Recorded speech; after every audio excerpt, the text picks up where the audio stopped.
ప్రభు నందు ప్రియ పరిశుద్ధ దేవుని కుమారులారా, దేవుని కుమార్తెలారా, మీ అందరికీ మన ప్రభును రక్షకుడైన యేసుక్రీస్తు పరిశుద్ధమైన నామంలో వందనములు, శుభములు. మనందరి ఆత్మ కన్నతని అయిన దేవాది దేవునికి కృతజ్ఞతాస్తుతులు, స్తోత్రములు. సహోదరులారా, మనం ఈరోజు బైబిల్ గ్రంథం నుంచి ఒక చక్కటి అంశాన్ని నేర్చుకుని దేవుని నామాన్ని మహిమపరుస్తాం. అయితే ప్రియులారా, మనము ఫస్ట్ అది మొదటి క్లాస్ గా మనం పార్ట్ 1 గా మరి గతంలోనే నేర్చుకున్నాం. ఏంటి అంటే మన క్లాస్ అంటే బైబిల్ గ్రంథంలో దేవుని సంపూర్ణ జ్ఞానము కలిగిన వారు ఎవరనే అంశాన్ని మనం పరిశీలిస్తూ వస్తున్నాము. మరి గత వారంలో మనం పార్ట్ 1 గా నేర్చుకున్నాము. మరి ఈ రోజు పార్ట్ 2 గా నేర్చుకొని దేవుని నామాన్ని మహిమపరుస్తాం. అయితే ప్రియులారా, ఈ అంశము మనం ఎందుకు నేర్చుకోవాలి అంటే, మరి బైబిల్ గ్రంథంలో దేవుని సంపూర్ణ జ్ఞానం కలిగిన వారు ఎవరు అని బోధించటంలో నేడు క్రైస్తవులు అని పేరు పెట్టుకున్న బోధకులు మరి విఫలమవుతున్నట్టుగా మనకు కనబడుతుంది. ఎందుకనంటే మన జీవితంలో సంవత్సరాలు జరిగిపోతా ఉన్నాయి, కానీ మన యొక్క మహిమ ఏంటి అనేది ఇప్పటికి కూడా తెలియనటువంటి పరిస్థితిలో ఉన్నారు. అందుకే వాళ్ళు ఏం చెప్తున్నారంటే, బైబిల్ గ్రంథంలో వీరికి జ్ఞానవంతులు ఎవరు కనబడుతున్నారు అనేది చూస్తూ ఉన్నారు తప్ప, మనం కలిగినటువంటి జ్ఞానము ఎంతటి గొప్ప జ్ఞానము అనేది ఇప్పటికి కూడా తెలుసుకోలేకపోతున్నారు. దాన్ని బట్టే మరి బైబిల్ గ్రంథంలో ఉన్నటువంటి మరి దేవుని సంపూర్ణ జ్ఞానం కలిగిన వారు ఎవరు అనే విషయాన్ని మనము పరిశీలిస్తూ వస్తున్నాం. మొదటిగా మనము 3 పాయింట్లు పరిశీలన చేసాం గత వారంలో. ఏంటి అని అంటే, మరి దేవుని యొక్క బైబిల్ గ్రంథంలో రాయబడిన వాళ్ళు దేవుని యొక్క సంపూర్ణ జ్ఞానం కలిగిన వారు మరి తూర్పు దేశపు జ్ఞానుల అనంటే వారు కాదు, ఎంత మాత్రం కాదని మనం తెలుసుకున్నాం. ఎందుకంటే ప్రియులరా, రాజు రాజగృహంలో పుడతాడని అటు వెళ్ళారు తప్ప మరి ఆ నక్షత్రము చూపించినటువంటి త్వరణ వెళ్ళక, ఎప్పుడైతే వీళ్ళు రాజగృహానికి వెళ్ళారో 2 సంవత్సరాలు మొదలుకొని మరి చిన్న వయసు లోపు వారి పిల్లలందరినీ వధించబడినట్టుగా మనం అక్కడ చూస్తా ఉన్నాం. కాబట్టి వీరి యొక్క అజ్ఞానం వల్ల 2 సంవత్సరాల పిల్లలందరూ వధింపబడి మరి రామాలు అంగలార్పు ఏర్పడినట్టుగా మనం చూస్తున్నాం. కాబట్టి వీళ్ళు కలిగినటువంటి జ్ఞానం ఏంటంటే, ఖగోళ శాస్త్రజ్ఞులు మాత్రం, వీళ్ళు యూదులు కాదు, వీళ్ళ దగ్గర ధర్మశాస్త్రం లేదు, వీళ్ళకు కళలు చెప్పలేదు, దేవదూతుల ద్వారా తెలియపరచబడలేదు అని మనం గత క్లాస్ లో నేర్చుకున్నాం. ఇక రెండోది మనం పరిశీలిస్తే ప్రియులారా, సొలొమోనుకు కలిగినటువంటి జ్ఞానము మరి ఏదైతే ఉందో అది దేవుని యొక్క సంపూర్ణ జ్ఞానమా అంటే అది కూడా కాదు అని రెండో పాయింట్గా నేర్చుకున్నాం. ఎందుకంటే సొలొమోను దేవుడు తన రాజ్యాన్ని పరిపాలించటకు, తన ప్రజలను మరి నడిపించడానికి కావలసినటువంటి జ్ఞానాన్ని ఈ భూలోక అంటే సూర్యుని కింద ఉన్నటువంటి జ్ఞానాన్ని అనుగ్రహించాడు తప్ప మరి పరలోక సంబంధమైనటువంటి జ్ఞానము మరి సొలొమోనుకు లేదు.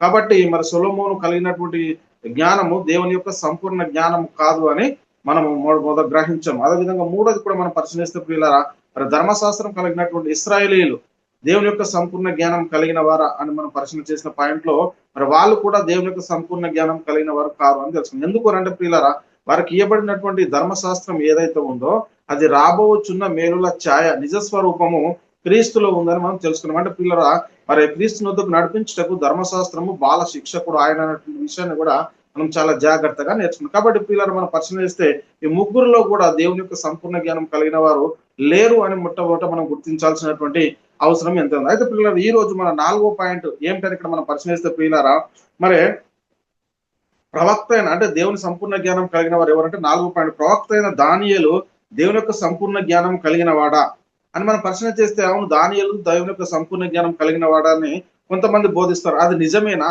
అసలు దేవుని యొక్క సంపూర్ణ జ్ఞానం దానియేలు కలిగి ఉన్నాడా లేదా అనేటువంటి విషయాన్ని ఈ రోజు మనం నేర్చుకుందాం ప్రియులారా. ఈ రోజు రెండో పార్ట్ ఇక్కడ మనం పరిశీలన చేస్తే, దానియేలు దేవుని ప్రవక్త, దానియేలు కలిగినటువంటి మహిమ దేవుడు ఏమి ఇచ్చాడంటే, కళ యొక్క భావాన్ని తెలియజేసేవాడు, కఠినమైన ప్రశ్నలకు కూడా సమాధానం చెప్పేటటువంటి యొక్క జ్ఞానాన్ని దేవుడు ఎవరికి ఇచ్చాడు అంటే దానియేలుకి ఇచ్చినట్టుగా మనం బైబిల్ గ్రంథంలో చూడగలుగుతా ఉంటాం. చూడండి ఇక్కడ దానియేలు గ్రంథము 2వ అధ్యాయం 1 నుంచి మనం 11 వచనాలు పరిశీలిస్తే ప్రియులారా, నెబుకద్నెజర్ కాలంలో మనం పరిశీలిస్తే నెబుకద్నెజర్ ఒక కళ కన్నాడు.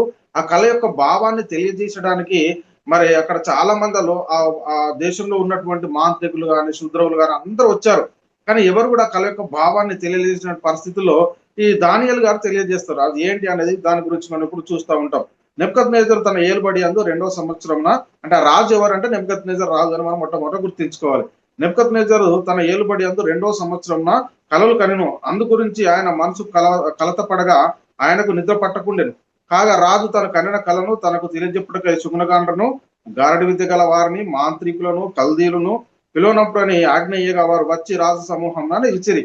రాజు వారితో, నేను ఒక కళ కంటిని, ఆ కళ భావము తెలుసుకునే వలనని నేను మనోవాక్యాల ముందిన వాణిగా ఉన్నాను అని చెప్తున్నటువంటి పరిస్థితిని మనం చూస్తున్నాం. ఇక్కడ కల్దీలు సిరియా భాషలో ఇట్లా అనేది, రాజు చిరకాలం చిరంజీవి గాక తమరి దాసులకు కళ సెలివీయుడి, మేము దాని భావనము తెలియజేసడము.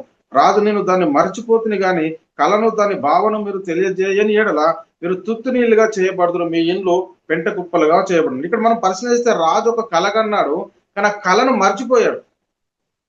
కానీ దాని కళను చెప్పమంటున్నాడు, కళ యొక్క భావాన్ని కూడా నాకు చెప్పండి అని చెప్తున్నటువంటి మాంత్రికులను పిలిచాడు, శుక్రగానులను పిలిచాడు, ఆ దేశంలో ఉన్నటువంటి గారడి విద్య అందరూ పిలిచాడు. కానీ వాళ్ళేం అడుగుతా ఉన్నారంటే కళను వివరించి ముందు దాని యొక్క భావాన్ని మేము చెప్తామంటే నేను కళ మర్చిపోయాను, దాని భావాన్ని ఇట్లా మీరు చేయకపోతే తెలియజేయకపోతే మీరు తుత్తునీయులుగా చేయబడతారని చెప్పినటువంటి విషయాన్ని మనం చూస్తా ఉన్నాం. ఇక్కడ 6లో కళను దాని భావనను తెలియజేసిన ఎడల దానములను బహుమానములను మహాఘనతయు ఆ సమూహంలో నొందుదురు గనుక కళను దాని భావమును తెలియజేయడనగా వారు రాజు ఆ కళను తమరి దాసులమైన మాకు చెప్పినట్లు మేము దాని భావమును తెలియజేస్తామని మరల ప్రత్యుత్తం ఇచ్చిరి.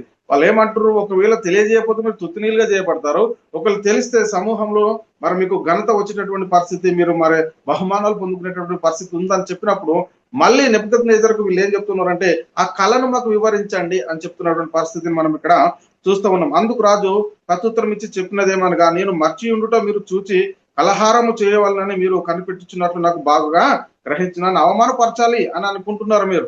నేను చెప్పినా కూడా మళ్ళీ తిరిగి అదే అడుగుతున్నారు అన్నటువంటి విషయాన్ని ఇక్కడ తెలియజేస్తా ఉన్నాడు రాజు. కాలము ఉపాయముగా గడవాలని అబద్ధమును మోసపు మాటలను నా ఎదుట పలకను ఉద్దేశించున్నారు. మీరు కళను చెప్పలేకపోయిన ఎడల నేను చెప్పిన మాట ఖండితముగా గనుక కళను నాకు చెప్పుడు, అప్పుడు దాని భావమును తెలియజేయటకు మీకు సామర్థ్యం కలదని నేను తెలుసుకున్నాను. ఫస్ట్ మీరు కళను చెప్పండి, ఆ తర్వాత దాని యొక్క భావాన్ని వివరించేటువంటి శక్తి మీ దగ్గర ఉందా లేదా అనేది నేను చెప్తానని ఇక్కడ నెబుకద్నెజరు అడుగుతున్నటువంటి పరిస్థితిని మనం చూస్తూ ఉన్నాం. అందుకు కల్దీయులు ఇలాగ ప్రత్యుత్తం ఇచ్చిరి, భూమి మీద ఏ మనుషుడునో రాజు అడిగిన సంగతి చెప్పజాలడు, ఏ చక్రవర్తియు అధికారియు శుకునగాండ్ర యుద్ధను గారడి విద్యగాల యుద్ధను కల్దీల యుద్ధను ఇటు సంగతి విచారణింపలేదు. ఎవరు కూడా చెప్పేటటువంటి పరిస్థితి లేదు. ఏం చెప్పాలి, రాజు కన్నా కళ మర్చిపోయాడు, ఆ కళను చెప్పాలి, రెండవది కళ యొక్క భావాన్ని కూడా చెప్పాల్సినటువంటి పరిస్థితి ఎంతైనా ఉంది. కాబట్టి ప్రియులారా, రాజు విచారించిన సంగతి బహు అసాధారణమైన దేవతలు కాక మరి ఎవరు ఈ సంగతి తెలియజెప్పజాలరు, దేవతలు నివాసంలో శరీరాల మధ్య ఉండవు కదా అని చెప్తున్నటువంటి పరిస్థితి మనం చూస్తున్నాం. అంటే ఇక్కడ ఎవరు చెప్పగలుగుతారు ఈ మాటలు, ఎవరు ఆ కళను ఆ కళ యొక్క భావాన్ని తెలియజెప్పగలుగుతారు అంటే ఓన్లీ దేవదూతలే చెప్పగలిగేటటువంటి పరిస్థితి ఉందని అక్కడ గ్రహించినట్టుగా మనం చూస్తూ ఉన్నాం. అయితే ప్రియులారా, ఒకరు చెప్తూ ఉన్నారు, అయితే దానియేలు అంటున్నాడు, దానియేలు చెప్తున్నటువంటి మాట ఏంటంటే నేనే జ్ఞానం గలవాడని కాను గాని, ఎప్పుడే దానియేలును పిలిపించారు ఆ కళ యొక్క జ్ఞానాన్ని చెప్పడానికి. దానియేలు ఏమంటున్నాడు అంటే నేనే జ్ఞానం గలవాడని గాను, నాకే జ్ఞానం ఉందని నేను రావట్లేదు మీ ఎదుటికి, మర్మములను బయలుపరచగల దేవుడు ఒక్కడు పరలోకమందున్నాడు. ఏమంటున్నాడు, నేను కాదు, నా శక్తి ద్వారా కాదు నేను చెప్పేది. ఏమంటున్నాడు ఇక్కడ, మర్మములను బయలుపరచగల దేవుడు ఒకడు పరలోకమందున్నాడు, అంత్య దినముల యందు కల భావము దానిని ఆయన రాజకు నెబుకద్నెజరుకు తెలియజేయాలి. నెబుకద్నెజరుకు కళను తెలియజేస్తాడు, ఆయన పరలోకమందు ఉన్నాడు అని చెప్తున్నటువంటి పరిస్థితిని ఇక్కడ మనం చూస్తూ ఉన్నాం. ఒకసారి ఆలోచన చేయండి. ఈ మాటలు దానియేలు గ్రంథము 2వ అధ్యాయం 27-28లో దానియేలు రాజు సమూహంలో ఎలాగో ప్రత్యుత్తరం ఇచ్చను, రాజు అడిగిన ఈ మర్మము జ్ఞానులైనను గారడి విద్య గలవారైనను శకునగాండ్రైనను జ్యోతిష్కులైనను తెలియజెప్పజాలరు. ఎవరు కూడా మీరు కన్నినట్టు కళను చెప్పలేరు, దాని యొక్క భావాన్ని కూడా వివరించలేనటువంటి పరిస్థితి అని చెప్తా ఉన్నాడు. అయితే మర్మములను బయలుపరచగల దేవుడు పరలోకమందు ఉన్నాడు, అంత్య దినముల యందు కలుగబోవు దానిని ఆయన రాజకు నెబుకద్నెజరులకు తెలియజేసెను. తాము పడక మీద పరిండుండగా తమరి మనసులో కలిగిన స్వప్న దర్శనము ఏమనగని చెప్పి ఇక్కడ ప్రియులారా మనకు ఈ మాటలన్నీ దానియేలు గ్రంథం 2:1-45 వరకు మనకి ఇక్కడ చాలా స్పష్టంగా కనబడతా ఉంటాయి. కానీ నేను ఏం చేస్తానంటే ఒక 31 నుంచి కొన్ని వచనాలు చదివి అంటే రాజు కన్న యొక్క కళ ఏంటి అనేది మీకు తెలియజేయడానికి నేను ప్రయత్నం చేస్తాను. ఎందుకంటే అది మొత్తం చదువుకుంటూ పోతే మనకు సమయం అంతా ఇక్కడే అయిపోతుంది. కాబట్టి ప్రియులారా కొద్ది మాటలు మనము మరి తెలుసుకోవడానికి ప్రయత్నం చేద్దాం. అయితే ఇక్కడ పరిచయం చేస్తే 31లో ఏమంటుండంటే ఇక్కడ చూద్దాం, చూడండి. రాజా తాము చూచుచుండగా బ్రహ్మాండమగు ఒక ప్రతిమ కనబడెను కదా, ఆ గొప్ప ప్రతిమ మహాప్రకాశమును భయంకరమైన రూపమును గలదై తమరి ఎదుట నిలిచెను. ఆ ప్రతిమ యొక్క శిరస్సు మేలిమి బంగారం గలదియు, దాని రొమ్మును భుజములను వెండివియు, దాని ఉదరము తొడలను ఇత్తడియు, దాని మోకాళ్ళు ఇనువియు, దాని పాదములతో ఒక భాగము ఇనుపదియు ఒక భాగము మట్టిది అయి ఉండెను. మరియు చేతి సహాయం లేక తీయబడిన ఒక రాయి ఇనుమును మట్టియు కలిసిన ఆ ప్రతిమ యొక్క పాదముల మీద పడి దాని పాదములను తుత్తునీలుగా విరగొట్టినట్టు తమకు కనబడిన. చూడండి, కళ ఏమి కన్నాడో ఆ కళను వివరిస్తున్నటువంటి పరిస్థితిని, అంటే ఎవరు కూడా తెలియజేయలేని కళను ఇక్కడ దానియేలు గారు దేవుని సహాయముతో ఆ కళను వివరిస్తా ఉన్నాడు. చూడండి ప్రియులారా, అంటే కనబడిన అంతటా ఇనుము మట్టియు ఇత్తడియు వెండియు బంగారము ఏకంగా దంచబడి కళ్ళంలోని చెత్త వలె కాగా వాటికి స్థలము ఎచ్చటను దొరకకుండా గాలి వాటిని కొట్టుకొని పోయెను. ప్రతిమను విరగొట్టి ఆ రాయి సర్వభూతలమంత మహాపర్వతమాయను తాము కనిన కళ ఇదే అని చెప్పినటువంటి పరిస్థితిని 36 వచనం దాకా ఏ కళ కన్నాడు రాజు అనేది ఇక్కడ చాలా స్పష్టంగా దానియేలు గారు వివరించారు ప్రియులారా. అయితే ఇక్కడ మనం పరిశీలన చేసుకుంటే ఇక్కడ తాము కనిన కళ ఇదే, దాని భావము రాజు సమూహమున మేము తెలియజెప్పేదము. రాజు రాజు అంటున్నారు ఇక్కడ చెప్తున్న రాజు పరలోకమందున్న దేవుడు రాజ్యమును అధికారమును బలమును ఘనతయు తమరికి అనుగ్రహించి ఉన్నాడు. తమరు రాజులకు రాజై ఉన్నారు. ఆయన మనుషులు నివసించు ప్రతి స్థలమందు మనుషులనేమి జంతువులనేమి ఆకాశ వస్తువులేమి అన్నిటినీ ఆయన తమరి చేతికి అప్పగించి ఉన్నాడు. వారందరి మీద తమకి ప్రభుత్వం అనుగ్రహించి ఉన్నాడు. తామే ఆ బంగారపు శిరస్సు. ఏదైతే ఆ ప్రతిమ యొక్క శిరస్సు బంగారం ఏదైతే ఉందో ఆ బంగారం గురించి ఇక్కడ చెప్తున్నటువంటి పరిస్థితిని మనం చూస్తున్నాం. తాము చనిపోయిన తర్వాత తమరి రాజ్యము కంటే తక్కువైన రాజ్యం ఒకటి లేచును. అటు తర్వాత లోకమంతా ఏలినట్టి 3వ రాజ్యము ఒకటి లేచును. అది ఇత్తడి మట్టి దగును. పిమ్మట 4వ రాజ్యం ఒకటి లేచును. అది ఇనుము వలె బలముగా ఉండును. ఇనుము సమస్తమైన వాటిని దంచి విరగొట్టినది కదా. ఇనుము పగలగొట్టబడినట్లు అది రాజ్యములన్నింటినీ పగలగొట్టి పాడు చేయను. పాదములను వ్రేళ్లను కొంత మట్టునకు కుమ్మరి మట్టిగాను కొంత మట్టుకు ఇనుముగా ఉన్నట్టు తమరికి కనబడిన గనక రాజ్యములో భేదములుండును. అయితే ఇనుము బురదతో కలిసి ఉన్నట్లు కనబడిన కదా, ఆ రాజ్యములో అలాగుండుదురు. ఆ రాజ్యము ఇనుము మట్టి బలం గలదై ఉండునట్లు పాదములు వ్రేళ్లు కొంత మట్టునకు ఇనుపవి గాను కొంత మట్టునకు మట్టివి గాను ఉన్నట్లు ఆ రాజ్యం ఒక విషయంలో బలం గాను ఒక విషయంలో బలహీనము గాను ఉండును. ఇనుమయు బురదయు మిళితమై ఉండుట తమరికి కనబడెను. అటువలే మనుష్య జాతులు మిళితమై ఇనుము మట్టితో తాకున్నట్లు వారు ఒకరితో ఒకరు పోసాగుందురు అని ఇక్కడ రాజు ఇక్కడ చెప్తుండ. ఆ రాజుల కాలంలో పరలోకమందున్న దేవుడు ఒక రాజ్యం స్థాపించును. ఇక్కడ చెప్తుండ పరలోకమందున్న దేవుడు ఒక రాజ్యము స్థాపించును. దానికెన్నటికి నాశనం కలగదు. ఆ రాజ్యము దాని పొందిన వారికే గాక మరి ఎవరికి చెందదు. అది ముందు చెప్పిన రాజ్యములన్నిటినీ పగలగొట్టి నిర్మూలం చేయును గాని అది యుగ యుగముల వరకు నిలుచును. ఇక్కడ చెప్తున్నటువంటి ఇక్కడి వరకు మనం చూసాంటే 45 వచనం వరకు ఏం కనబడుతుంటే రాజు కన్న యొక్క కళను చెప్పాడు. దాని యొక్క భావాన్ని కూడా ఇక్కడ వివరించినట్టుగా మనకు చాలా స్పష్టంగా మనకు అర్థమవుతుంది. అయితే పిల్లలు ఇక్కడ మనం పరిశీలిస్తే ఆ దేశంలో ఉన్నటువంటి ఎవరు కూడా దాన్ని చెప్పలేకపోయారు. మాంత్రికులు వచ్చారు, గారడి విద్యగాళ్ళు వచ్చారు, శుక్రగాండ్రు వచ్చారు. ఎవ్వరు కూడా ఆ కళను చెప్పేటటువంటి పరిస్థితి లేదు. ఆ కళ యొక్క భావాన్ని కూడా వివరించేటువంటి పరిస్థితి లేనప్పుడు దానియేలును పిలిపించినప్పుడు దానియేలు ఆ కళ యొక్క భావాన్ని మొత్తం మాకు చెప్పినట్టుగా కళ యొక్క భావాన్ని చెప్పినట్టుగా మనం అక్కడ చూస్తాం. అయితే ప్రియులరా, అట్టి కళను దానియేలు దేవుని ద్వారా తెలుసుకొని దాని భావాన్ని రాజునకు తెలియజేశాడు. అయితే తెలియజేసినప్పుడు పరిస్థితిని మనం చూస్తూ ఉన్నాం. అయితే ఇక్కడ మనం పరిశీలన చేస్తే ఈ దానియేలు గారు కలిగినటువంటి జ్ఞానం ఇలాంటిది అని ఇక్కడ మనం పరిశీలన చేస్తే సొలొమోనుకేమో ఎదురుగా ఉన్న వాటిని గురించి చెప్పే జ్ఞానం ఉంటే దానియేలుకేమో ఎదురుగా లేకపోయినా ఎవరు కూడా కళ చెప్పకపోయినా కళ భావాన్ని చెప్పగలిగేటటువంటి సమర్థుడే ఈ దానియేలు అని మనం మొట్టమొదట గుర్తించుకోవాల్సినటువంటి అవసరం ఎంత ఉంది. అయితే పిల్లలు దేవుని ద్వారా తెలుసుకొని చెప్పాడు. ఇంకా బహు సాధారణమైన ప్రశ్నలకు దేవదూతలు గాక మరి ఎవరు చెప్పలేని సంగతులను చెప్పగలిగే సామర్థ్యుడే దానియేలు అని మనం మొట్టమొదట గుర్తించుకున్నాం. అంటే దానియేలు కలిగినటువంటి జ్ఞానము దేవుడు ఎలాంటి జ్ఞానం ఇచ్చాడంటే ఇక్కడ దేవదూతలు గాక మరి ఎవరు చెప్పలేనటువంటి సంగతులను చెప్పగలే సామర్థ్యుడే దానియేలు. కాబట్టి దానియేలుకు కూడా దేవుని జ్ఞానం ఉంది, కానీ దానియేలుకు కూడా తెలియని కొన్ని సంగతులు ఉన్నాయని బైబిల్ గ్రంథం చెప్తుంది.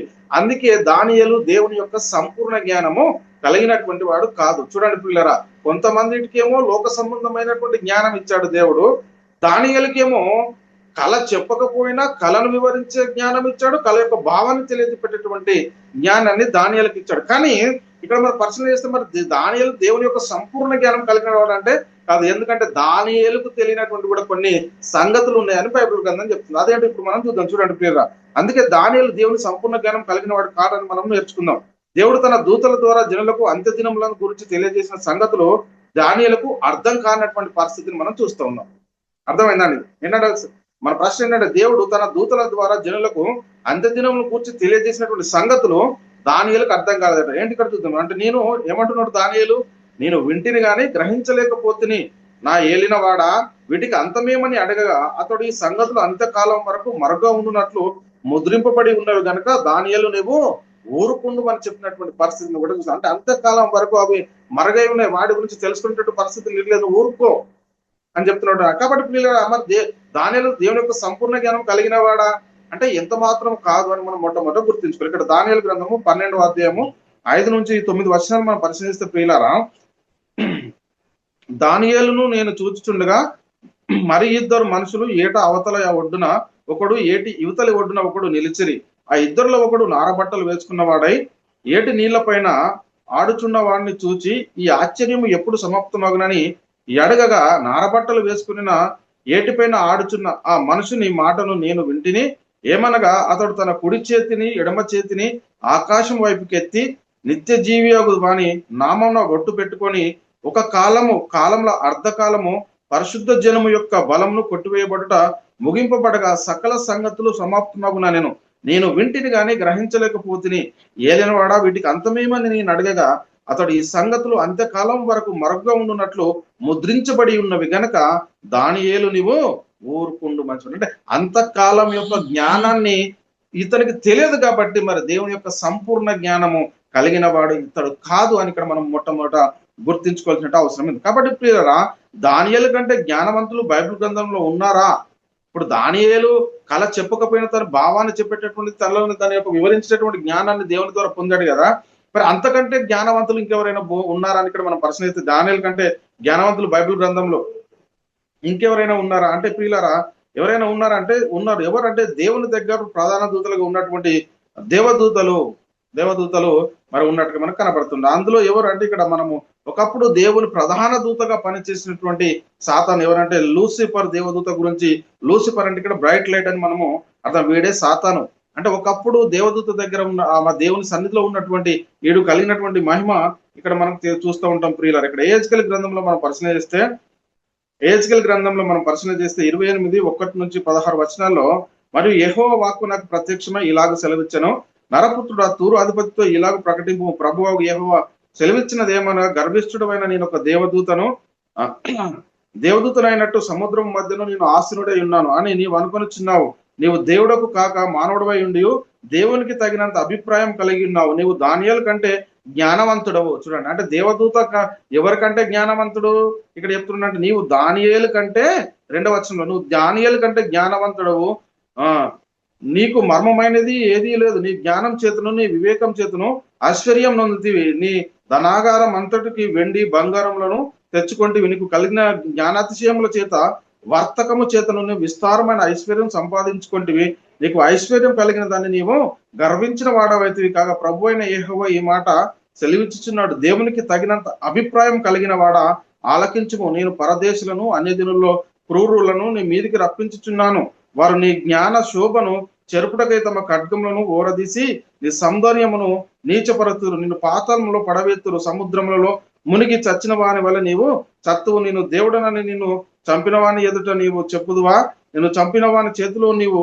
మానవుడే కానీ దేవుడవు కావు కదా, సున్నితి లేని వారు చంపబడ్డ రీతిగా నీవు పరదేశుల చేత చత్తువు, నేను మాట ఇచ్చి ఉన్నాను, ఇదే ప్రభువు యెహోవా వాక్కు. మరి యెహోవా వాక్కు నాకు ప్రత్యక్షమై ఇలాగ సెలవిచ్చెను, నరపుత్రుడా తూరు రాజును కూర్చి అంగలార్పు వచనమెత్తి ఇలాగ ప్రకటింపు, ప్రభు అయిన యెహోవా సెలవిచ్చినదేమనగా, సంపూర్ణ జ్ఞానమునకు సంపూర్ణ సౌందర్యమునకు గల కట్టడకును మాదిరివి దేవుని తోటయగు ఏదెనులో నువ్వు ఉంటివి, మాణిక్యము గోమేదకము సూర్యకాంతమని రక్తవర్ణపు రాయి సులమోని రాయి మరకతము నీలము పద్మరాగము మాణిక్యమును అమూల్య రత్నములతో బంగారంతోను నీవు అలంకరింపబడి ఉన్నావు, నీవు నియమింపబడిన దినమున పిల్లల గ్రోవులు వాయించేవారు నీకు సిద్ధమైరి, అభిషేకం నొందిన కెరూబు ఒక ఆశ్రయముగా నువ్వు ఉంటివి, అందుకే నేను నిన్ను నియమించి తిని దేవునికి ప్రతిష్ఠింపబడిన పర్వతం మీద నుంటివి, కాలచున్న రాళ్ల మధ్యను నీవు సంచరించుచుంటివి.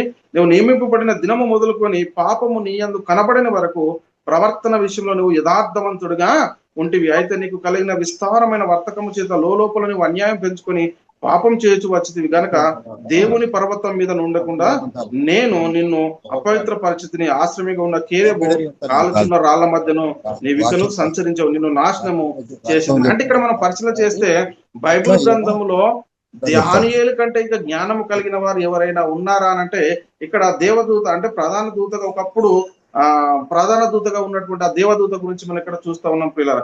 ఎవరంటే ఒకప్పుడు దేవుని దగ్గర ప్రధాన దూతగా ఉన్నటువంటి లూసిఫర్ దేవదూత, అంటే వీడే సాతాను ప్రధాన దూతగా ఉన్నటువంటి పరిస్థితిని మనం చూస్తున్నాం. అంటే ఈతడు దానియేలు కంటే జ్ఞానం కలిగినటువంటి వాడు అని బైబిల్ గ్రంథం మనకు తెలుసు. కాబట్టి పిల్లలు ఈ ప్రవచనాన్ని బట్టి దానియేలు దేవుని సంపూర్ణ జ్ఞానము కలిగిన వాడు కాదని, దానియేలు కంటే దేవుని సన్నిధిలో ఉండే ప్రధానమైన దేవదూతలు దానియేలు కంటే జ్ఞానం కలిగిన వారని మనకు చాలా స్పష్టంగా అర్థమైంది. అంటే బైబిల్ గ్రంథంలో దేవుని యొక్క సంపూర్ణ జ్ఞానం కలిగిన వారు ఎవరిని ఇప్పుడు 4 పాయింట్లు చూసాం. ఈ 4 పాయింట్లు కూడా దానియేలు కూడా దేవుని యొక్క సంపూర్ణ జ్ఞానం కలిగిన వాడు కాదు. ఎందుకంటే పరలోకంలో ఉన్నటువంటి ప్రాథమికమైన దేవదూతలు కూడా దానియేలు కంటే జ్ఞానం కలిగిన వారిని ఇక్కడ మనకు లేఖనాలు చాలా స్పష్టంగా అర్థమవుతుంది. ఇక 5వ పాయింట్ మనం పరిశీలన చేసుకుందాం. 4వదేమో దానియేలు మరి దేవుని యొక్క సంపూర్ణ జ్ఞానం కలిగిన వాడని చూసాము. ఇప్పుడు 5వది ఏంటంటే దేవదూతలు దేవుని యొక్క సంపూర్ణ జ్ఞానం కలిగిన వారు. మరి దానియేలు కంటే జ్ఞానం కలిగిన వారు కదా, మరి వీరు దేవుని యొక్క సంపూర్ణ జ్ఞానాన్ని కలిగిన వారా కాదా అనేది కూడా మనం తెలుసుకోవడానికి మనము ప్రయత్నం చేద్దాం. ఇక్కడ పిల్లలు దేవదూతలు ఎక్కడికి వెళ్ళి వస్తుండేటటువంటి పరిస్థితి ఉండే ఒకప్పుడు, అంటే దేవుని సభకు వెళ్ళైతే వస్తుండేవారు.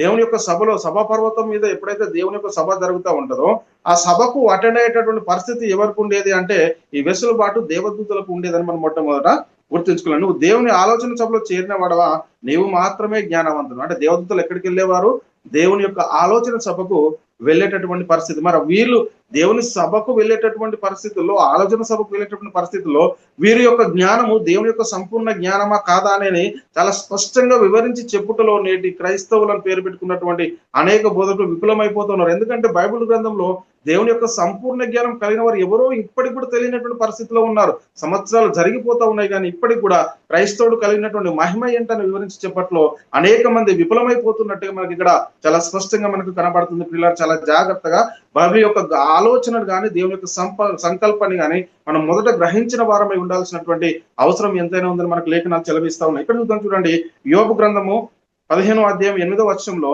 నీవు దేవుని ఆలోచన సభలో చేరిన వాడవా, నీవు మాత్రమే జ్ఞానవంతుడవా అని ఎవరి గురించి రాయబడింది ఇది అంటే లూసిఫర్ దేవత, అంటే ప్రధాన దూతగా ఉన్నప్పుడు ఒకప్పుడు సాతాను, ఒకప్పుడు ప్రధాన దూతగా దేవుని సన్నిధిలో ఉండేటటువంటి పరిస్థితిని మనం చూస్తున్నాం. ఇంకా మనం పరిశీలిస్తే దేవదూతలు యెహోవా సన్నిధి నిలుచుటకై వచ్చిన దినం ఒకటి తటాస్థించరు. అంటే ఎక్కడ నిలిచేటటువంటి వారు దేవదూతలు, దేవుని సన్నిధిలో ఆలోచన సభలో దేవుడు సభాపర్వతం మీద ఆసుడే, అత్యున్నతమైన సింహాసనం మీద ఆసుడే ఆయన ఉంటే ఆయన సభలోనికి వెళ్ళేటటువంటి యొక్క వెసులుబాటు ఎవరికి ఉండేది అని అంటే దేవదూతలకు ఉండేదని మనం మొట్టమొదట గుర్తుంచుకోవాలి. ఇక్కడ చూద్దాం చూడండి, యోబు గ్రంథము 1వ అధ్యాయం 6-7 వచనాల్లో మనం పరిశీలిస్తే దేవదూతలు యెహోవా సన్నిధి నిలుచుటకై వచ్చిన దినం ఒకటి తటాస్థించను, ఆ దినమున అపవాద్యాలు వాడు వారితో కలిసి వచ్చెను, యెహోవా నువ్వు ఎక్కడి నుండి వచ్చితివని వాని అడగగా అపవాది భూమి మీద అటు ఇటు తిరుగుచు అందులో సంచరించి వచ్చిస్తునని యెహోవాకు ప్రత్యుత్తరం ఇచ్చిన. అంటే చూడండి పిల్లలు, ఇక్కడ దేవదూతలు యెహోవా సన్నిధి నిలిచినకు వచ్చినటువంటి దినమున ఎవడు వెళ్ళాడు ఇక్కడికి అంటే సాతాను గాడు. ఒకప్పుడు ప్రధాన దూతగా దేవుని దగ్గర ఉండే ఇప్పుడు త్రోసివేయబడ్డాడు, వాని యొక్క మహిమనంతా కూడగొట్టుకున్నటువంటి పరిస్థితిని మనము చూస్తా ఉన్నాం. కాబట్టి పిల్లలు ఒకసారి ఆలోచన చేయండి. అయితే పిల్లల ధర్మశాస్త్రం ఎవరి ద్వారా నియమింపబడింది అంటే దేవదూతలు కలిగినటువంటి జ్ఞానం చూడండి పిల్లరా, వారి యొక్క మహిమ అయినా కానీ వీరు దేవుని యొక్క సంపూర్ణ జ్ఞానం కలిగిన వారు గారని మనం మొట్టమొదటి గుర్తుంచుకోవాలి. ఇక్కడ చూస్తే అయితే పిల్లలు ధర్మశాస్త్రం ఎవరి ద్వారా నియమింపబడింది అంటే ధర్మశాస్త్రము దేవదూతల ద్వారాను మధ్యవర్తి స్థితి అంటే యేసుక్రీస్తు ద్వారాను నియమింపబడింది. ఆ ధర్మశాస్త్ర నియామకంలో కూడా వీరి యొక్క పాత్ర మనకు కనబడుతున్నటువంటి పరిస్థితిని మనం ఇక్కడ చూస్తూ ఉంటాం ప్రియులారా. ఇక్కడ అపోస్తుల కార్యము 7వ అధ్యాయము 53వ వచనాలు మనం పరిశీలిస్తే ప్రియులారా, దేవదూతల ద్వారా నియమింపబడిన ధర్మశాస్త్రం మీరు పొందితే కానీ దానిని గైకొనలేదని చెప్పారు. చూడండి, దేవుడు దేవదూతలకు ఎంతటి ప్రాధాన్యం ఇచ్చాడు అనేది కూడా మనం ఇక్కడ చాలా స్పష్టంగా అర్థం చేసుకోవాల్సినటువంటి అవసరము ఎంతైనా ఉంది ప్రియులారా. అందుకే ధర్మశాస్త్రం దేవదూతల ద్వారా నియమింపబడిన ఇక్కడ గలతీయులకు రాసిన పత్రిక 3వ అధ్యాయం 19వ వచనంలో అలాగైతే ధర్మశాస్త్రం ఎందుకు, ఎవరికి ఆ వాగ్దానం చేయబడినో ఆ సంతానం వచ్చే వరకు అది అతిక్రమం బట్టి దానికి తర్వాత ఇయ్యబడినో అది మధ్యవర్తి చేత దేవదూతల ద్వారాను నియమింపబడి. అంటే ఒకప్పుడు దేవదూత ఇశ్రాయేలుకు ఇచ్చినటువంటి ధర్మశాస్త్ర నియామకములో దేవదూతల యొక్క పాత్రను అక్కడ మనం చూస్తా ఉన్నాం. చూడండి పిల్లారా, మధ్యవర్తి యేసుక్రీస్తు వారు ఉన్నారు, మా దేవదూతలు ప్రధానులు ఉన్నారు. ఇశ్రాయేలుకి ఇచ్చినటువంటి ధర్మశాస్త్ర నియామకంలో అని మనం ఇక్కడ చాలా స్పష్టంగా మనకు అర్థమైంది. అందుకే ఇక్కడ ముందు చెప్పాడు కదా, ఇక్కడ దేవదూతల ద్వారా నియమింపబడిన ధర్మశాస్త్రం మీరు పొందుతారు కానీ దానిని గైకొనలేదని ఇక్కడ ఆపోజిట్ చెప్తున్నటువంటి పరిస్థితిని మనం ఇక్కడ చూస్తాం. ఎందుకనగా దేవదూతల ద్వారా పలకబడినటువంటి వాక్యము స్థిరపరచబడినందున అంటాడు.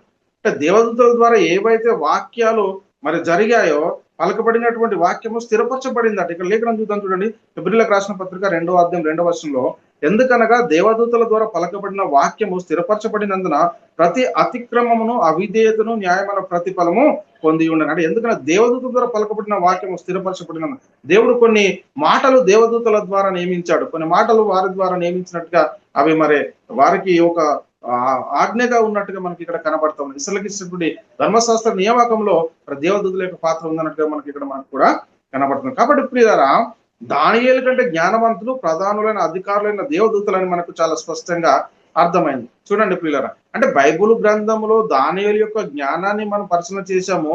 ఆయన యొక్క కళ ఎవరైనా చెప్పకపోయినా కళ యొక్క భావాన్ని కూడా తెలియదు. కళను చెప్పేవాడు, కళ యొక్క భావాన్ని కూడా చెప్పేటటువంటి జ్ఞానం కలిగిన వాడు దానియేలు. కానీ మరి ఆ దానియేలు దేవుని యొక్క సంపూర్ణ జ్ఞానం కలిగిన వాడా అంటే కాదు. ఒకవేళ మనము దానియేలు కంటే జ్ఞానవంతులు ఎవరు? దేవదూతలు. దేవదూతలు దేవుని యొక్క ఆలోచన సభకు వెళుతుండేవారు, కానీ మరి వీరు దేవుని యొక్క సంపూర్ణ జ్ఞానం కలిగిన వారంటే వీరు కూడా దేవుని యొక్క సంపూర్ణ జ్ఞానం కలిగిన వారు కారు అని మనకి ఇక్కడ చాలా స్పష్టంగా అర్థం. అయితే ప్రియులారా, మరి ప్రధానమైన అధికారులను దేవదూతల కంటే జ్ఞానవంతులు ఉన్నారు బైబిల్ గ్రంథంలో. ఇది మనం మొట్టమొదటి గుర్తించుకోవాల్సిన అవసరం ఏంటండి. ఎవరు అయితే మరి ప్రధానమైన అధికారులైన దేవదూతల కంటే జ్ఞానవంతులు ఉన్నారా బైబిల్ గ్రంథంలో అంటే ఉన్నారని బైబిల్ గ్రంథము చాలా స్పష్టంగా చెప్తుంది. ఎవరు అంటే నేడు క్రీస్తును శిరస్సుగా కలిగినటువంటి క్రైస్తవులే బైబిల్ గ్రంథంలో మరి దేవుని యొక్క బైబిల్ గ్రంథంలో రాయబడిన వారిలో దేవుని యొక్క సంపూర్ణ జ్ఞానం కలిగినటువంటి వారు క్రైస్తవులు అని మనం మొట్టమొదట గుర్తించాం. చూడండి, ఇప్పుడు మనము ఇప్పటి వరకు 5 పాయింట్లు మనం పరిశీలన చేశాం.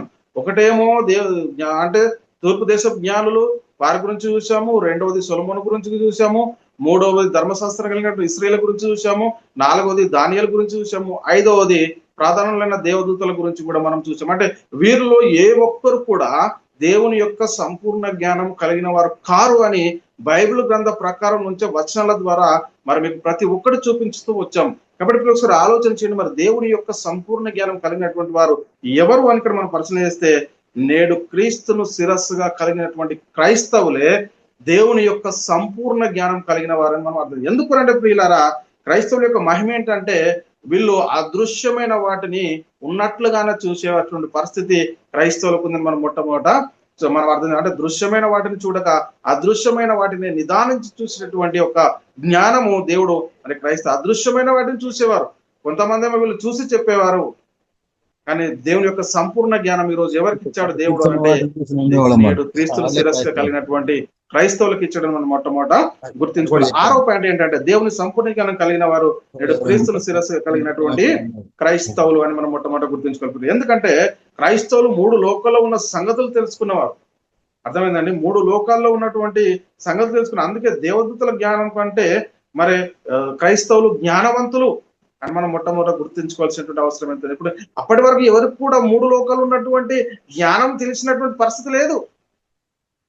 ఏంటంటే ఈ 5గురులో మనం చూసాము, ఎవరిలో కూడా 3 లోకాల్లో ఉన్నటువంటి జ్ఞానాన్ని తెలిసినటువంటి పరిస్థితి లేదు. కాబట్టి ఇక్కడ క్రైస్తవులకు ఉన్నటువంటి మహిమ, క్రైస్తవులకు ఉన్నటువంటి జ్ఞానము, దేవుడు క్రైస్తవులకు ఇచ్చినటువంటి ఐశ్వర్యము, ఆ గొప్పతనము ఎంత ఉన్నతమైనదో, ఎంత విలువగలదో, మనకున్నటువంటి ఆ జ్ఞానం ఎంతో ఒకసారి ఆలోచన చేసుకోవాల్సినటువంటి అవసరం ఎంతైనా ఉంది. ప్రియ సహోదరి, ప్రియ సహోదరుడు, క్రైస్తవుడు మరి బైబిల్ గ్రంథ ప్రకారము దేవుని యొక్క సంపూర్ణ జ్ఞానం కలిగిన వారు ఎవరంటే వారే క్రైస్తవులను మొట్టమొదట మనము గుర్తించుకోవాలి. ఎందుకంటే పిల్ల పరలోకము ప్రధానులను అధికారులకు సంఘం ద్వారా తన నానా విధములైన జ్ఞానం ఇప్పుడు తెలియజేయాలని ఉద్దేశించాడు దేవుడు. ఎవరి ద్వారా జ్ఞానం తెలియబడాలి ఇప్పుడు అని అంటే సంఘము, క్రీస్తును శిరస్సుగా కలిగినటువంటి సంఘము క్రైస్తవుల గురించి చెప్తున్నటువంటి మాట ఒకసారి ఆలోచన చేయండి ప్రియ సహోదరు. ఇక్కడ ఎఫెసీయులకు రాసిన పత్రిక 3వ అధ్యాయము 8 నుంచి 11 వచనాలు మనం పరిశీలిస్తే దేవుడు మన ప్రభు అయిన యేసుక్రీస్తు నందు చేసిన నిత్య సంకల్పం చొప్పున పరలోకంలో ప్రధానులకును అధికారులకును సంఘము ద్వారా, ఇక్కడ చూడండి, పరలోకంలో ప్రధానులకును అధికారులకును సంఘము ద్వారా తన యొక్క నానా విధమైన జ్ఞానం ఇప్పుడు తెలియజేయాలని ఉద్దేశించి శోధింప సఖ్యం కానీ క్రీస్తు ఐశ్వర్యంను అన్యజనులలో ప్రకటించినకును సమస్తము సృష్టించిన దేవుని యందు పూర్వకాలం నుండి మరుగై ఉన్న ఆ మర్మమును గూర్చిన ఏర్పాటు ఎట్టుదో అందరికీ తేటపరచబడుటకును పరిశుద్ధులందరిలో అత్యల్పుడైన నాకు ఈ కృప అనుగ్రహించిన చెప్తున్నాడు పరిస్థితి మనం చూసి పౌలు గారు ఇక్కడ మనం పరిశీలిస్తే క్రైస్తవుడు కలిగినటువంటి ఆ ఉన్నతమైనటువంటి దేవుని యొక్క సంపూర్ణ జ్ఞానాన్ని గురించి ఇక్కడ తెలియజేస్తా ఉన్నాడు. చాలా మంది విఫలమైపోయారు దేవుని యొక్క సంపూర్ణ జ్ఞానం తెలియజేయడంలో. తూర్పు దేశ జ్ఞానులు దేవుని సంపూర్ణ జ్ఞానం కలిగిన వారు ఒకరు అంటారు, ఒకరేమో దానియేలు దేవుని సంపూర్ణ జ్ఞానం కలిగిన అంటారు, ఒకరు సొలొమోనే దేవుని యొక్క సంపూర్ణ జ్ఞానం కలిగిన వారు ఒకరు అంటారు, ఒకరేమో దేవదూతలే దేవుని యొక్క సంపూర్ణ జ్ఞానం కలిగిన వారు ఒకరు అంటారు, ఒకరేమో ధర్మశాస్త్రం ఉన్నవారే దేవుని యొక్క సంపూర్ణ జ్ఞానం కలిగిన వారు అంటారు. కానీ బైబిల్ గ్రంథ ప్రకారము మాత్రము నేడు క్రీస్తును శిరస్సుగా కలిగినటువంటి క్రైస్తవులే దేవుని యొక్క సంపూర్ణ జ్ఞానం కలిగిన వారు. ఎందుకంటే పరలోకంలో ఉన్న ప్రధానులకు అధికారులకే మన ద్వారా జ్ఞానాన్ని నేర్పించినటువంటి కృప అనుగ్రహించాడు దేవుడు సంఘానికి. ఒకసారి ఆలోచన చేయండి ప్రియ సహోదరు, ప్రియ సహోదరుడు, ఎంతటి గొప్ప మహిమకు మనము వారసులము.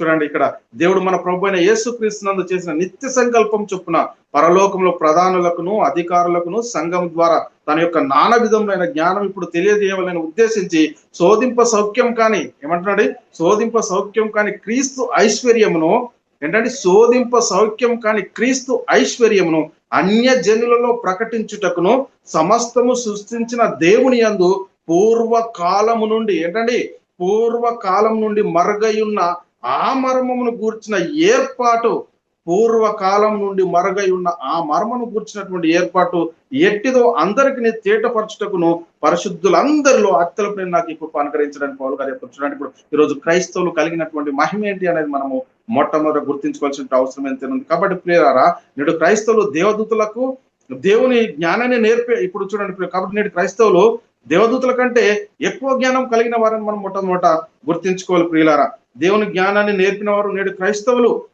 ఇక్కడ దేవదూతలకే దేవుని యొక్క జ్ఞానాన్ని నేర్పేవారు ఎవరు? క్రైస్తవులు. మరి నేడు క్రైస్తవులు యుగములలోను తరములలోను మరుగు చేయబడినటువంటి మర్మాన్ని తెలుసుకున్నటువంటి వారు.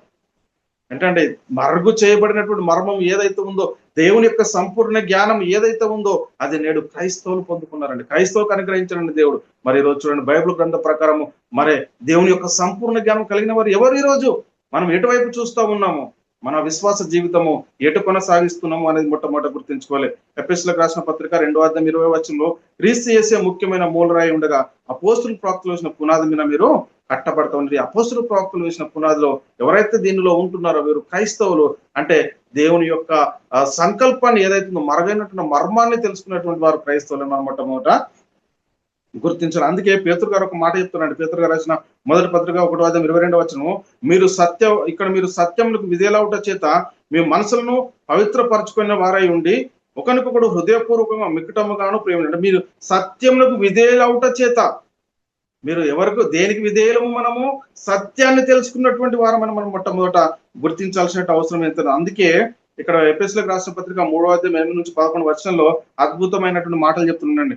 దేవుడు మన ప్రభు అయిన క్రీస్తు యేసునందు చేసిన నిత్య సంకల్పం చొప్పున పరలోకంలో ప్రధానులకును అధికారులకును సంఘము ద్వారా తన యొక్క నానా విధమైన జ్ఞానం ఇప్పుడు తెలియజేయాలని ఉద్దేశించి శోధింప సౌఖ్యం కానీ మరి క్రీస్తు ఐశ్వర్యాన్ని మనకు అన్యజనులలో ప్రకటించడకు సమస్తము సృష్టించిన దేవుని యందు పూర్వకాలం నుండి మరుగై ఉన్న ఆ మర్మమును గురించినటువంటి ఏర్పాటు ఈరోజు మనకు అనుగ్రహించినట్టుగా మనకు పరిశుద్ధ గ్రంథంలో మనం చూస్తున్నాం. కాబట్టి చూడండి, తరములలోను యుగములలోను మరుగు చేయబెట్టినటువంటి మర్మాన్ని పొందినటువంటి వారమే మనము, అట్టి జ్ఞానం కలిగిన వారమే మనం మొట్టమొదట మనము గుర్తించుకోవాలి. అందుకే ప్రియులారు, ఇక్కడ యేసుక్రీస్తు వారు అంటున్నారు, ఇదిగో సొలొమోను కంటే గొప్పవాడు ఇక్కడ ఉన్నాడు. అంటే సొలొమోను కంటే గొప్పవాడు ఇక్కడ ఉన్నాడు అని అంటే ఆ మాటకు అర్థం ఏంటి? అంటే క్రీస్తును ధరించుకున్నటువంటి మనము కూడా క్రీస్తు యొక్క జ్ఞానాన్ని కలిగి ఉన్నాము. అంటే బుద్ధి జ్ఞాన సర్వ సంపదలు ఆయన యందే గుప్తములై ఉన్నవి.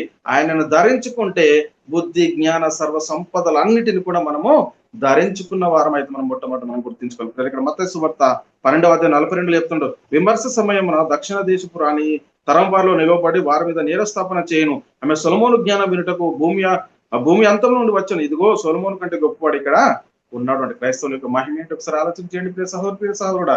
అందుకే ఇక్కడ మనం పరిశీలిస్తే ఎఫెసీయులకు రాసిన పత్రిక 3:5 ఈ మర్మం ఇప్పుడు ఆత్మూలంగా దేవుని పరిశుద్ధులకు ఏంటండి ఆ మర్మాలు ఎవరికి తెరచబడ్డాయట? ఈ మర్మం ఇప్పుడు ఆత్మూలంగా దేవుని పరిశుద్ధులకు అపోస్తులకు ప్రవక్తలకు బయలుపరచబడి ఉన్నట్లుగా పూర్వకాలమందు మనుషులకు తెలియపరచబడలేదు, ఎవరికి కూడా లేదు.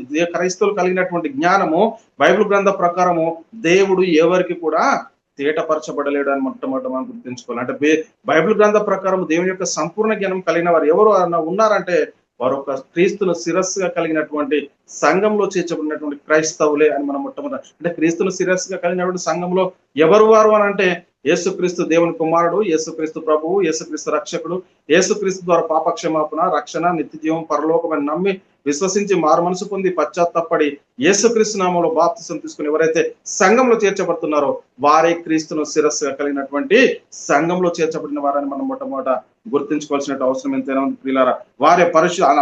వారి గురించి చెప్తున్నాడు.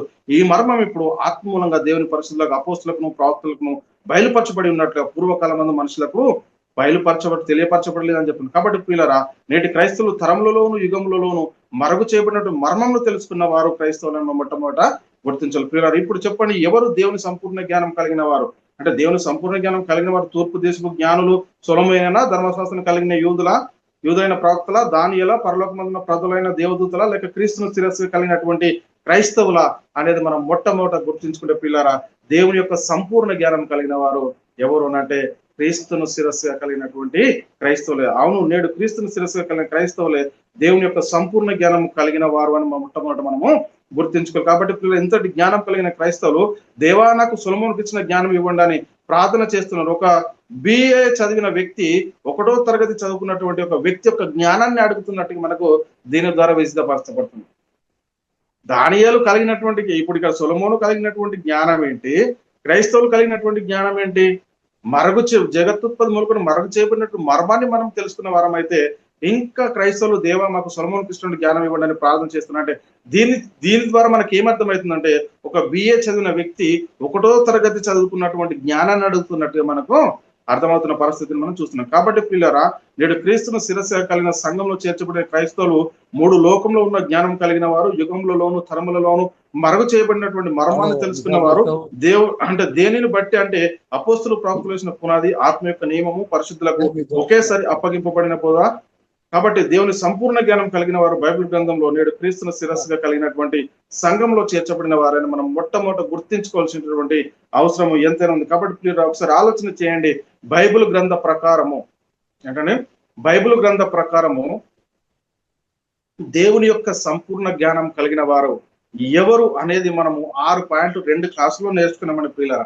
2 క్లాసులో నేర్చుకున్నటువంటి ఈ 6 పాయింట్లలో దేవుని యొక్క సంపూర్ణ జ్ఞానం కలిగిన వారు ఎవరు అని ఇక్కడ మనం తెలుసుకున్నామంటే ప్రియులారా, నేడు క్రీస్తును శిరస్సుగా కలిగినటువంటి క్రైస్తవులే దేవుని యొక్క సంపూర్ణ జ్ఞానం కలిగిన వారని నేర్చుకున్నాం. తూర్పు దేశ జ్ఞానులు దేవుని సంపూర్ణ జ్ఞానం కలిగిన వారంటే కాదు.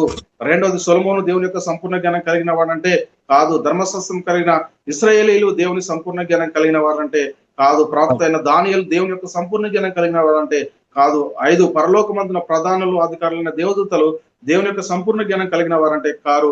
క్రీస్తును శిరస్సుగా కలిగినటువంటి క్రైస్తవులే దేవుని యొక్క సంపూర్ణ జ్ఞానం కలిగిన వారని ఇప్పటి వరకు మనం చాలా స్పష్టంగా మనం చూసాం. కాబట్టి ఇప్పుడు చెప్పండి, దేవుని యొక్క సంపూర్ణ జ్ఞానం కలిగిన వారు ఎవరి గురించి మనం ప్రార్థిస్తున్నాం, ఎవరి జ్ఞానాన్ని అడుగుతా ఉన్నాం. అందుకే బుద్ధి జ్ఞాన సర్వ సంపదలు ఆయన అందే గుప్తములైన క్రీస్తును ధరించుకుంటే క్రీస్తు యొక్క మహిమను, క్రీస్తు యొక్క జ్ఞానాన్ని మనం తెలుసుకుంటాము. తరముల్లోను యుగములను మరుగు చేయబెట్టిన మర్మాన్ని మనము తెలుసుకుంటాం. కాబట్టి బైబిల్ గ్రంథ ప్రకారము దేవుని యొక్క సంపూర్ణ జ్ఞానం కలిగినటువంటి వారు నేడు క్రీస్తును శిరస్సుగా కలిగినటువంటి క్రైస్తవులని మనం మొట్టమొదట గుర్తించుకోవాల్సిన అవసరం ఏంటంటే, కాబట్టి ప్రియులారా, ఇప్పటి వరకు చెప్పినటువంటి వాక్యం దేవుడు మనందరి హృదయంలో నీరు కట్టి ఫలింపజేయను గాక. నాకు ఇట్టి సమయాన్ని అనుగ్రహించినటువంటి యునైటెడ్ బైబిల్ అకాడమీ వ్యవస్థాపకులు మా ఆత్మీయ తండ్రి గారు, మరి దైవజనులు డాక్టర్ ఎన్ రంగారావు గారికి మన ప్రభును రక్షకుడైన యేసుక్రీస్తు పరిశుద్ధమైన నామంలో హృదయపూర్వక వందనాలు చెల్లిస్తున్నానండి. అందరికి వందనాలు. దేవునికి స్తోత్రం.